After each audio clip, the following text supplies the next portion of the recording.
Vivez le rendez-vous sportif des grands dans Grand Dossier. Bienvenue sur les antennes de Palmier Télévision dans sa grande émission Grand Dossier. D'habitude, on ne peut pas passer dans cette grande émission sans avoir la matière. De l'émission qui nous donne le temps de décrypter, d'analyser et donner encore des informations sportives.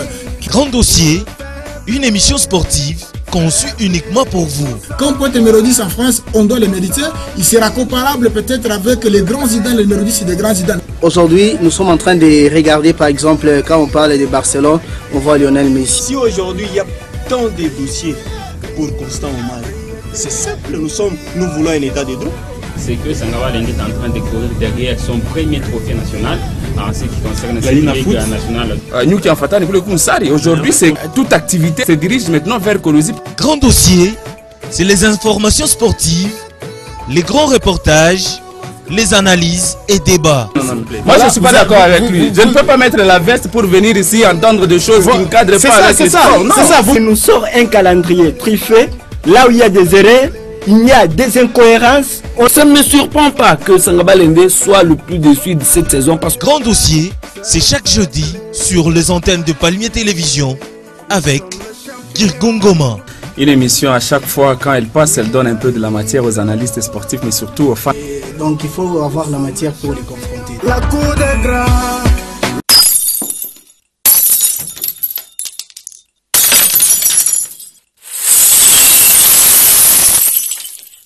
Girgo, je crois que ce n'était pas un bon résultat attendu par plus d'un Congolais. On avait besoin d'une victoire pour se classer sans difficulté. Vous voyez, les classements plutôt, ça devient déjà compliqué par rapport à cette explication-là. La RDC est en 3e position au jour d'aujourd'hui avec 6 points, si je ne m'abuse pas. 2e classé, c'est le Libéria, après avoir gagné leur adversaire qui n'est rien d'autre que le Zimbabwéen lors de la 5e journée. Et la première position occupée déjà par les Zimbabwéens avec 9 points. 8 points plutôt. Voilà. Et donc la RDC a une impérative obligation, celle de gagner le Libéria. Ça sera le 22 mars prochain au stade de Martyrs de la Pentecôte. Chose qui ne sera pas facile parce que nous avions assisté plusieurs fois à la République démocratique du Congo quand elle joue les atouts, surtout dans ses propres installations, n'est pas gagné, voire même être éliminé. Et s'il faudra parler de cette explication qui était en train de le mettre aux prises récemment, c'était une équipe de la République démocratique du Congo qui a brillé par le raté, surtout en première période. Je n'aimerais pas revenir sur différentes actions, mais j'aimerais seulement rappeler, quand je rappellerai, je citerai un joueur, chacun pourra peut-être se rappeler des occasions ratées. Kasongo Kabongo, lui qui a eu la confiance de Florent Ibenge, il a été titularisé.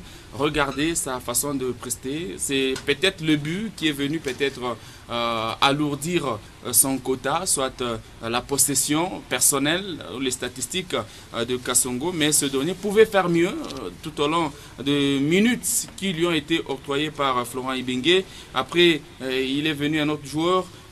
Allez Kirgo, ce résultat d'un but partout, ça s'annonce un mauvais résultat parce que la RDC occupe déjà la 3e position, comme il l'a dit ici. Mais en réalité, la RDC est toujours bien positionnée parce que si vous regardez l'équipe avec laquelle nous allons jouer un match de la 5e journée, de la 6e journée plutôt, le Libéria, personnellement, je me dis que le Libéria est prenable, malgré qu'il se retrouve en 2e position. Le Libéria est prenable. La RDC qui a joué face au Congo-Brazza, personnellement, je ne m'y attendais pas. Je pensais que la RDC devait tomber devant les Congolais du Congo-Brazza, mais chose qui n'a pas été aussi à donner la joie aux Congolais, c'est plus qui s'est invité dans ce match qui a empêché la RDC à bien jouer, surtout avec ces buts qui lui a été refusés par l'arbitre, le but de Trésor Mputu. Personnellement, je n'ai pas vu une faute. S'il faut, comme tu l'as dit, commencer par joueur, la prestation de chaque joueur sur leur DG, personnellement, je me dis à 90%, tous les joueurs ont donné de leur mieux. Et ce qui était sûr, c'est que la chance n'a pas souri à la République démocratique du Congo. C'est pourquoi on n'a pas enregistré une victoire. Je ne vais pas être comme mes prédécesseurs, surtout Landry qui voulait faire porter la croix de Jésus sur la tête de Kabongo, qui a eu la première sélection en République avec les Léopards et il a joué jusqu'à marquer même un but. Je dois les féliciter parce que ce n'est pas petit. Opération Commando, par rapport à ce que vous venez de souligner tout à l'heure, je pense que le système a été respecté. C'est-à-dire que vous avez vu l'équipe de la République démocratique du Congo jouer un match dans de mauvaises conditions. On commence d'abord par l'équipe qui est partie du côté Brazzaville. Au lieu d'accéder au stade avec les bus qu'on leur a octroyés, c'était difficile. Ils ont marché. Hein, donc... avant d'entrer au stade, ils ont marché au lieu d'être dans les bus comme les autres. On a vu les images. Ils ont accédé dans les vestiaires.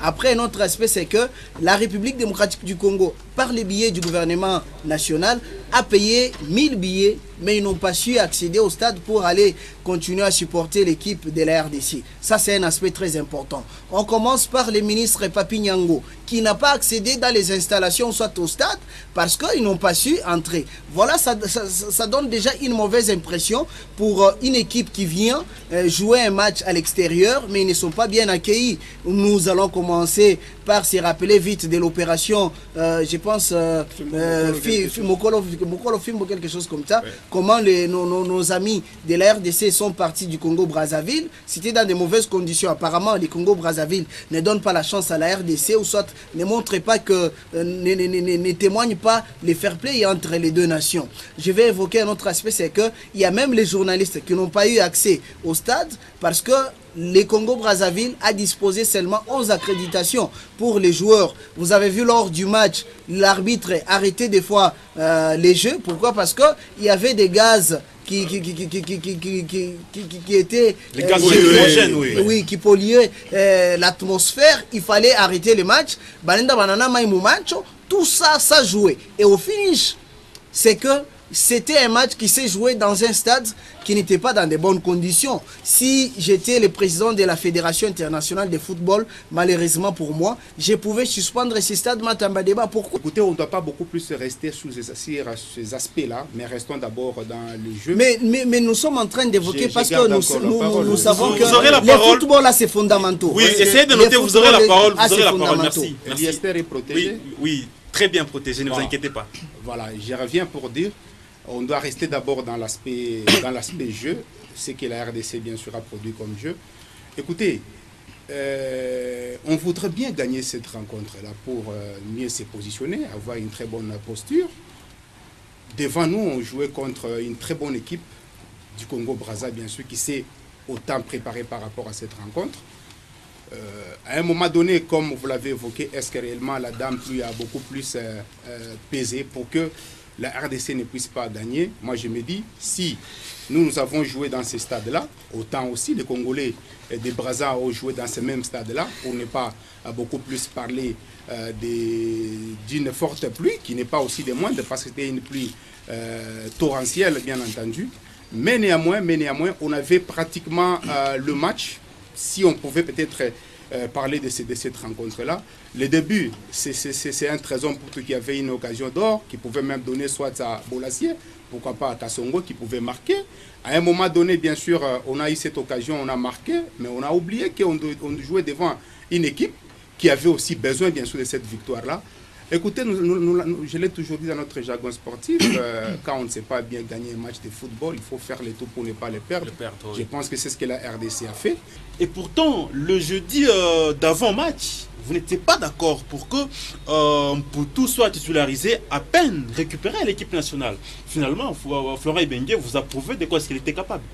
Merci Girgo, je crois que vous devez aussi me laisser beaucoup de temps pour balayer tout ce que j'ai eu à enregistrer, parce que j'ai été poli quand mes prédécesseurs étaient en train de parler. J'ai demandé aussi à ce dernier de bien me suivre, religieusement d'ailleurs.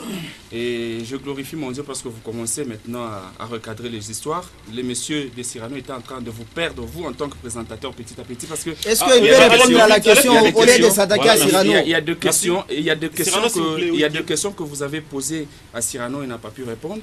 Mais répondez si vous connaissez la réponse. Est-ce qu'il peut répondre à la question au lieu de répondre à ce que Cyrano a dit? Il est en train de répondre. Et puis il faut le dire d'une bonne manière. Quand même, fair play exige. Ok, merci.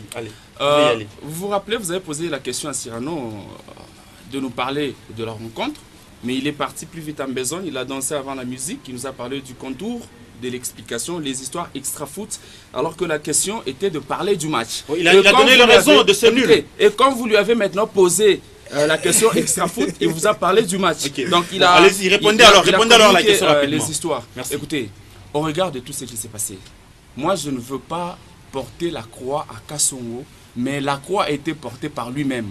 Quelqu'un qui vous rate d'abord la première occasion, il a mal contrôlé la balle alors qu'il pouvait très bien contrôler ces dernières et loger le cul au fond de filet. Ça pouvait faire les affaires de la RDC.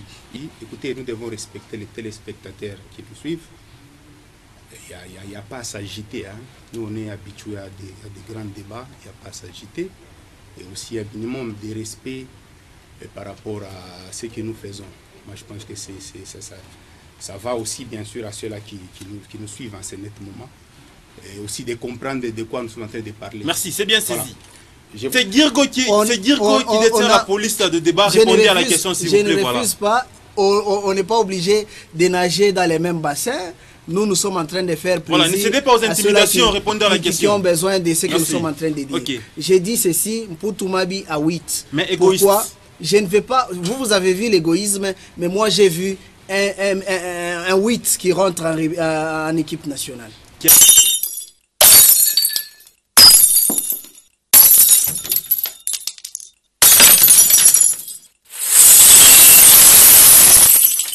Surprendre quand aujourd'hui on commence à appeler Jean-Marc Makoussou de tous les noms parce que la fois dernière il a raté le penalty. Le seul terminé.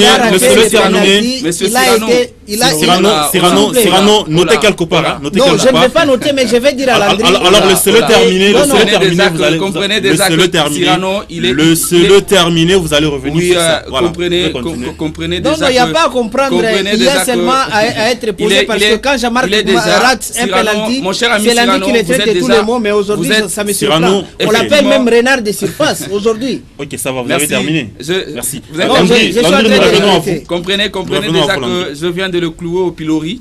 Donc, Monsieur Cyrano est cloué au pilori dès l'entame déjà de l'émission. J'appelle ce dernier renard de surface parce qu'il est jusqu'au-là les buteurs. Comprenez, Jean-Marc. Mais quand il rate un penalty, il n'est plus renard. C'est tout à fait normal. Zidane a raté le penalty. Messi a raté le penalty. Quoi de plus normal, un joueur congolais et surtout de Kinshasa, de Vita Club, Jean-Marc Makoussou. Alors, Girgo, je reviens. Il me perd. Je reviens. Il peut chuter, Girgo. La formation de Vita Club a toutes les chances, mais sûrement avec l'expérience acquise par Florent Ibenge, mais également certains joueurs de cette formation qui ont eu à jouer à l'équipe nationale et qui ont eu à jouer différentes rencontres de la Confédération, ils se sont dit il faut oublier directement cette victoire à domicile et parler de manque de concentration. Il a parlé. Revenez à ce que j'avais dit. Si vraiment les réalisateurs peuvent nous montrer l'émission passée. Vous allez comprendre que j'avais parlé de manque de concentration. Landry, laissez Cyrano terminer. Je suis très content parce que il commence à comprendre qu'à un moment donné, il est en train de se perdre. Je comprends que Jean-Marc Makoussou Mundele, c'est un très bon joueur. C'est pourquoi aujourd'hui, Tadi Agiti Etekiama a du mal à revenir chez l'AS Vita Club et il a décidé de il est parti. S'il vous plaît, je suis en train de parler. Cyrano terminer. Cyrano, il va nous perdre. Notez quelque part. Cyrano terminer. Tadi, il est parti d'abord de V Club et puis il est revenu après. Il a trouvé déjà Jean-Marc qui s'est imposé. Cyrano, je reviens à vous. Pas te laisser l'émission. Je suis en train de bien les souligner. Il doit me suivre avec attention. J'ai dit ceci. Tadi Agiti Etekiama est parti de l'AS Vita Club. Et on a fait appel à Jean-Marc Makoussou Mundele.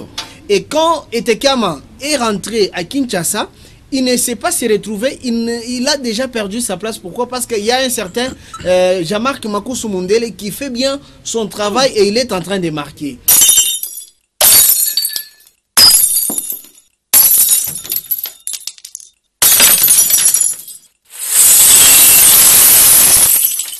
C'est vrai que Constant Omar, il ne veut pas parler de la crise. C'est tout à fait normal, c'est un parent, il ne veut pas sortir les secrets de la maison. Mais la crise, elle est visible. Elle se voit dans le chef des joueurs, dans leur production. La crise se voit dans le remplacement de Florent Ibenge. Vous comprenez ça? La crise se voit dans le remplacement de Florent Ibenge. L'entrée de Makoussou Mundele et de Meshak Elia, dans les dernières minutes, disent déjà quelque chose. Vous voyez ça? Lorsque Florent Ibenge annonce que Bakambu n'est pas venu parce qu'il a un problème de passeport, et Bakambu le contredit sur les réseaux sociaux en brandissant un passeport. Les Congolais sont devenus beaucoup plus exigeants. Hein. Ils commencent à vouloir peut-être coacher et malheureusement l'entraîneur il commence à nous montrer ses faiblesses en se retrouvant en dos au mur quasiment parce qu'il commence à céder à la pression des demandes congolaises. Il y a tout le monde, quand j'ai suivi, permettez, le lundi passé Digital Congo, j'ai vu même des propositions, des systèmes de jeu sur les réseaux sociaux avec toute personne qui a voulu que Luindama soit là, que l'autre ne soit pas là, qu'on joue avec ce système de jeu, pas celui-ci, qu'on joue avec... Non, l'entraîneur, je pense qu'il est mieux placé pour les maîtriser ces joueurs à la loupe. Ah, mais s'il commence à céder à toutes ces pressions-là parce que la victoire n'a pas suivi, eh ben, ça c'est l'erreur. Donc ce n'est plus le...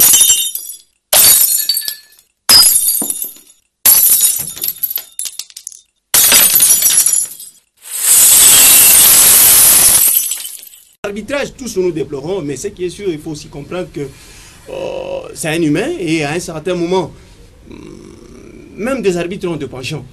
Ça, il faut se le dire. Mais c'était un match là où Primero d'Agosto, dans les 90 minutes, devait prouver de quoi cette formation était capable. Primero d'Agosto qui a mis à mal Mazembe à Lubumbashi, Primero devait mettre à mal la formation d'Espérance de Tunis, même à Tunisie. Personnellement, je me dis, bon, c'est arrivé, nous devons accepter tout ce qui est arrivé. Par ce que Odilon venait de dire, merci Landry. Landry a énuméré le match de Mazembe, le match de Vita Club. Déjà, beaucoup commencent par D. Mais alors, on ne devait pas l'aligner quand même. Il a fait la honte de l'Afrique. Parce que vous énumérez ces erreurs, on ne devait pas l'aligner par rapport à ce match. On a vu le match. C'est compliqué. Alors, on a vu le match. Vous connaissez les habitudes d'un monsieur, alors vous l'alignez. Je peux parler, s'il vous plaît. On a vu le match. Odilon a dit Primero devrait montrer de quoi il était capable. Mais écoutez, éliminer Mazembe, c'est pas une mince affaire. Hein. En tout cas, Primero était à la hauteur. Et l'arbitre a bien les buts que l'arbitre a refusés. Est-ce qu'il peut nous justifier que voilà, il y a eu assimilation, il y a eu inquiétude. Et l'arbitre qui avait sifflé le match de Mazembe et Primero, il était à la hauteur par rapport à Jenny Sikazo. Aujourd'hui, c'est la honte de l'Afrique. Je ne vois pas Primero. Primero était déterminé de jouer la finale. Avant même remporter la finale. L'œuvre humaine, bien sûr, ne manque pas des imperfections, oui. Comme on le dit toujours. J'ai fait partie d'un groupe des anciens joueurs, les anciennes gloires zambiennes, bien entendu, oui, où ils ont aussi critiqué l'arbitrage de notre Sikazwe. Okay. Et c'est pas seulement moi-même sur les réseaux sociaux, bien sûr, par rapport à cet arbitrage. Moi, je me dis, j'ai vu la prestation de cette équipe de Primero d'Agosto. J'ai vu comment est-ce que dès l'entame de la partie, l'équipe a inquiété la formation d'Espérance de Tunis jusqu'à marquer même les buts. Vous comprenez? Et avec un arbitre comme ça, en tout cas, je ne l'accuse pas, mais ça présage que quelque part, c'est quelque chose qui a été bien prémédité.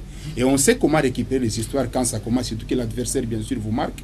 Et au match aller, il y a un but. Il faut bien gérer ce genre de rencontres. Et par rapport à tout ce qui s'est passé, vous savez déjà qu'il y a des buts partout. Écoutez, la formation angolaise était partie carrément en finale. Il fallait aussi gérer ça d'une autre manière. Là où aussi j'ai fustigé, c'est le mental, je l'ai dit, le mental de nos amis angolais. Écoutez, il fallait encore rester beaucoup plus aux aguets. Écoutez, on a toujours dit une meilleure attaque, c'est la meilleure défense. La meilleure défense aussi.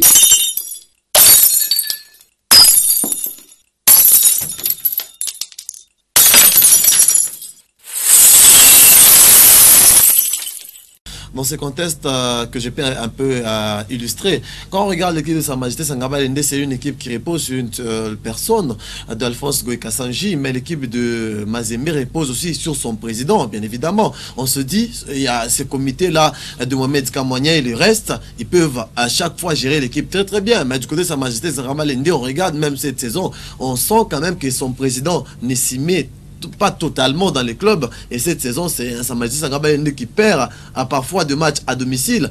À l'exemple de ce match qu'ils ont joué face au dernier club Mapembe, j'ai regardé une équipe de Sa Majesté Sangaba qui joue à domicile comme si c'est une équipe qui n'était pas de Mbujimayi. On sent même le fan qui ne sont pas en tout cas très d'accord par rapport au recrutement que l'entraîneur a eu à faire. Pourquoi pas le président sponsor Alphonse Kassanji.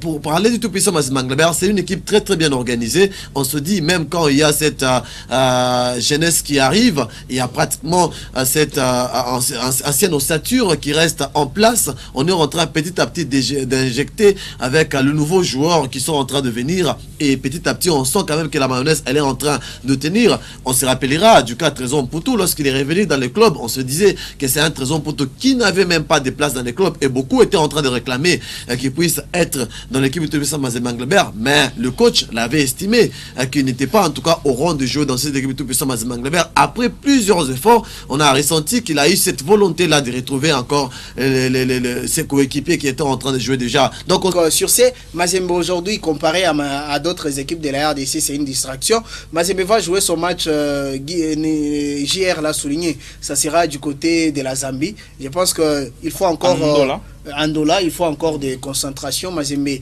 doit rester concentré parce que c'est un match très important. Mais je ne... Mazembe n'a rien gagné, que ce soit sur le plan continental, même en Ligue nationale de football Division 1, qui est le championnat d'élite de la RDC.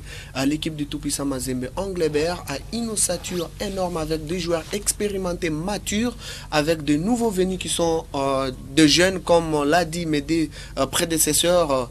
Vous savez, l'équipe de Mazembe, c'est un grand club. Il y a des jeunes qui sont venus de l'école de foot Katumbi, d'autres à Kaifa, avec l'expérience des grands, des anciens de cette équipe. Mazembe est en train de nous faire une très belle compétition cette année, et surtout, Mazembe compte mieux faire cette saison, parce que l'année passée, Mazembe n'a rien gagné. Pour un club comme Mazembe, avec les fanatiques qui sont habitués à des victoires, à des trophées, passer une année sans trophée, c'était pas une très bonne chose pour un grand club qui ambitionne grand, pour l'équipe de Mazembe qui a besoin de gagner des trophées, que ce soit sur le plan international, même sur le plan local. L'équipe du tout-puissant Mazembe Anglebert a fini sa manche aller devant les AS Dragon Bilima, score final 3-0 dans cette rencontre-là, alors que Mazembe s'est préparé déjà pour jouer la manche retour.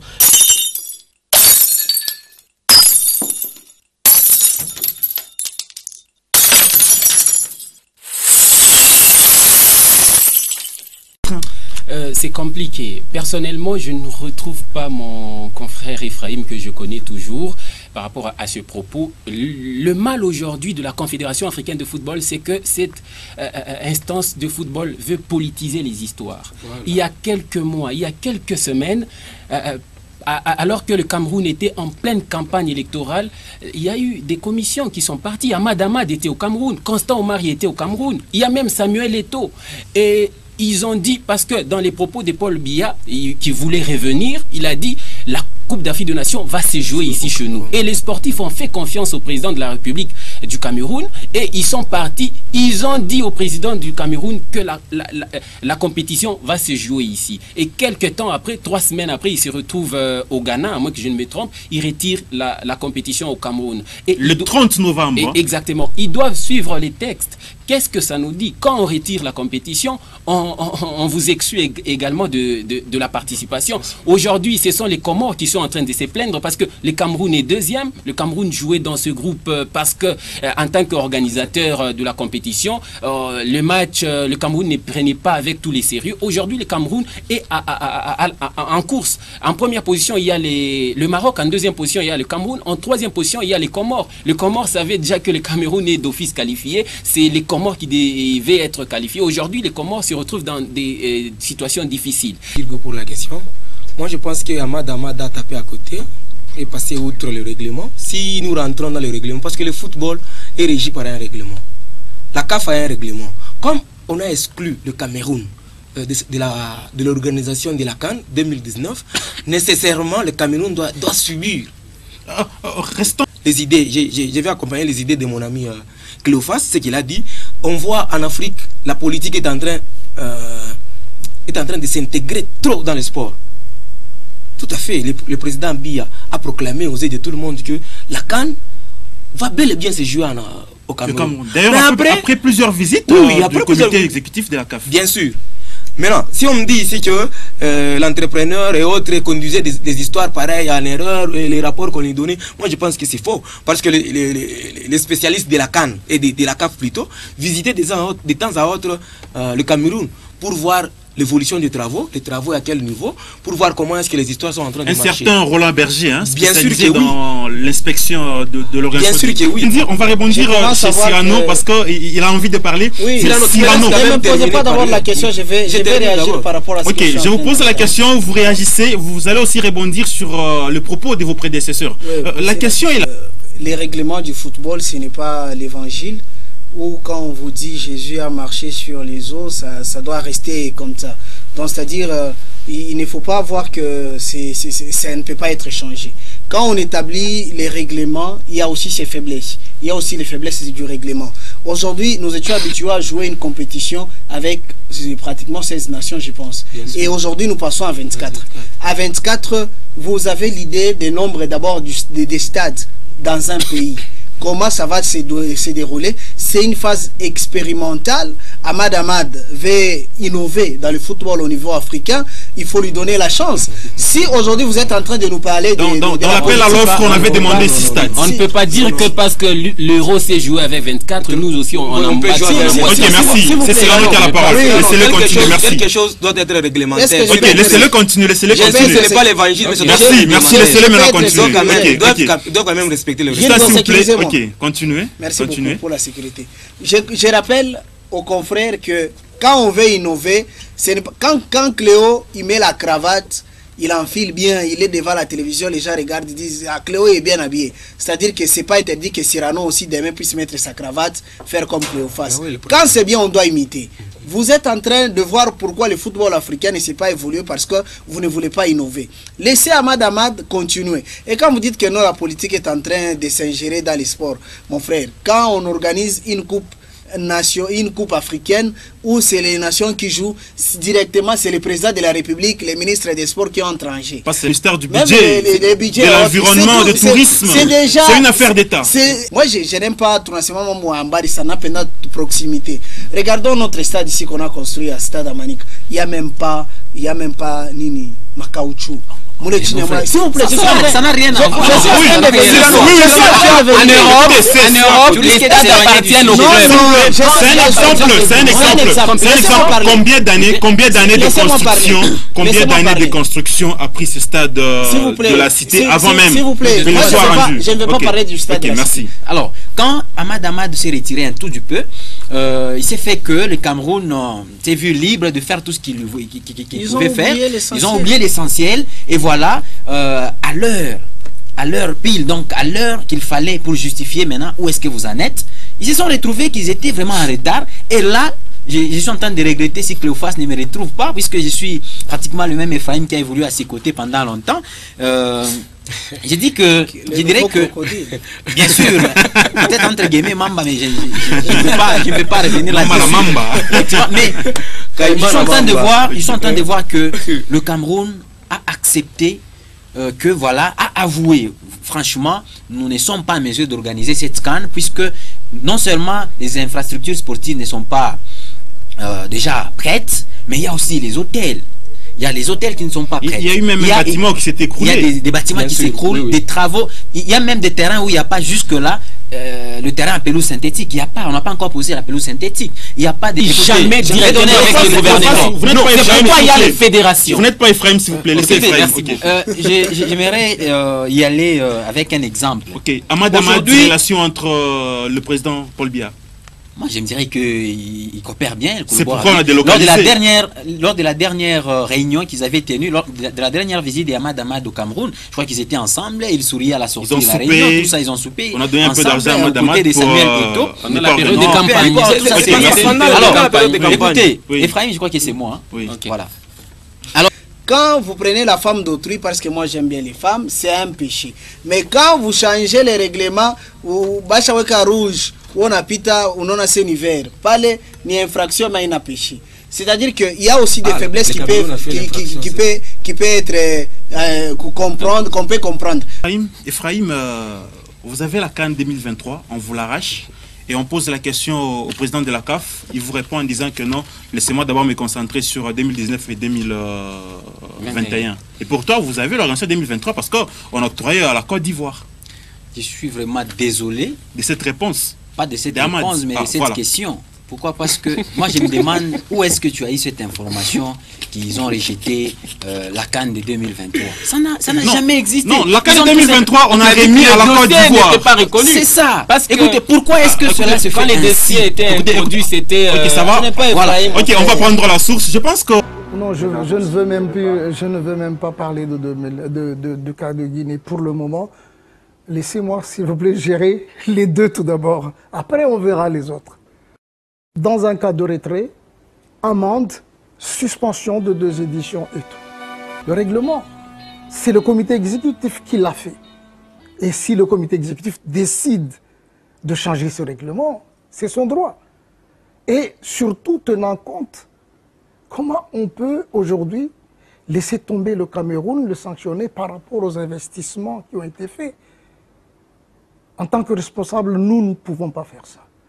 On rend compte que ce n'est pas évident pour un pays africain d'investir sur la construction des installations pareilles. On ne peut pas, si je peux dire, assassiner la jeunesse camerounaise.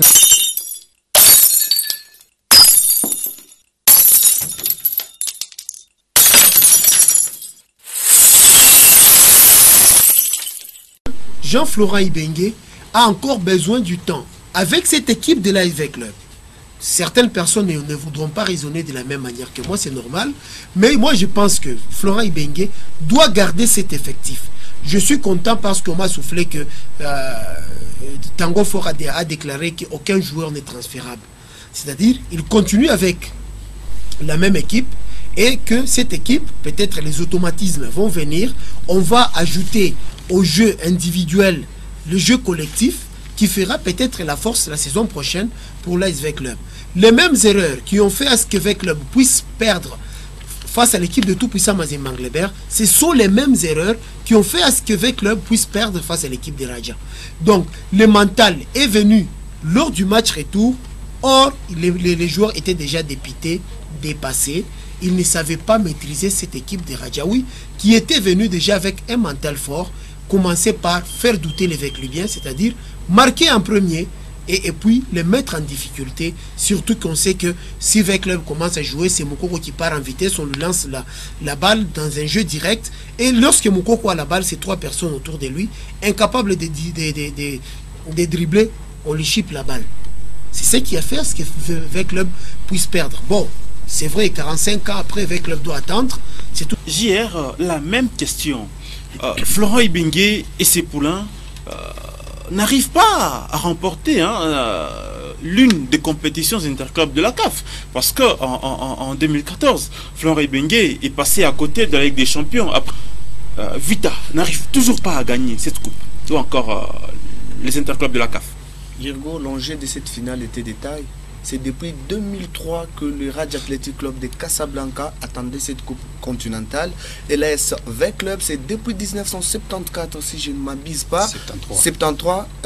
Depuis, c'était la dernière coupe remportée par l'ASV Club de Kinshasa. L'équipe de V Club a pêché lors de la manche, aller au stade Mohamed V, perdre 5 buts et 3 buts à 0 devant l'équipe expérimentée comme le Raja. C'était déjà cruel, la messe était déjà dite par le joueur des Raja Athletic Club de Casablanca. Et lors de la manche retour, je pense que mes prédécesseurs ont brossé à cette phase importante de la manche retour à Kinshasa à 21h juste.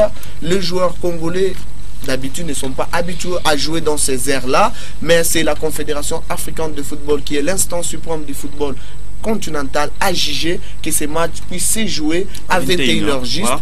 Ils ont accepté, c'est une équipe mature qui regorge une ossature énorme avec des joueurs expérimentés. Ils ont compris cela. Je pense qu'avant le match, les joueurs de Vita savaient déjà qu'il y avait 3 buts à remonter avant le match.